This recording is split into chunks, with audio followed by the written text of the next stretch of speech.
dahil mayroong inuugnay na pulis ng Manila Police District sa shootout dyan sa Parañaque, sumuko. RH29, Boy Gonzales, Boy.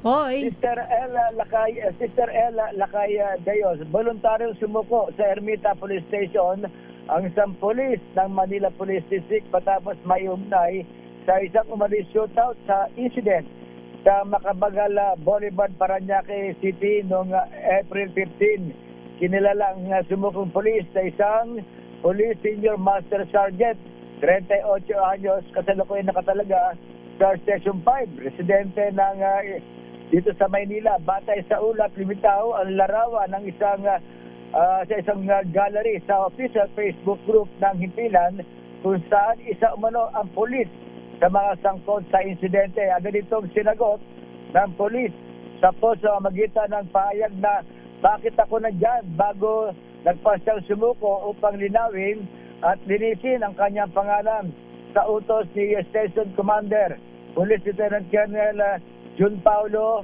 Abrasado. Nagtungo ang mga tauhan ng istasyon sa tirahan ng pulis upang hanapin at tulungang dalhin sa Himpilan para sa paglilina kaugnay ng kanyang umano'y pagkakasangkot sa operasyon na anti-kidnapping group.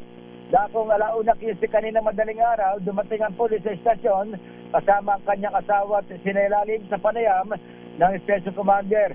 Pagsamantalang napili sa custody ng istasyon ng pulis habang inihintay ang formal na turnover sa anti-kidnapping group para sa karagdagang investigasyon. Oy, Ito si Boy Gonzales. Yes, Lakay? di ba gusto mo maging milyonaryo? Oo nga. Lakay. Lakay. Para din ako Sige. ng... Ibalik ka namin sa Oblo. Ibalik ka namin sa Gusto mo Oblo. ba? Gusto mo ba? Gusto mo Request ba? natin kay General Ruel Rivera. Ayan, Gusto mo pumasok? Hindi na... Okay na. Okay na sa akin kung maging Magtatrabaho na lang daw siya. buhay na lang ako. Maraming salamat, Boy Laya Gonzales. Thank you, Okay Boy nga, G. Rod. Balik sa Lakay at si Terel. Dummy.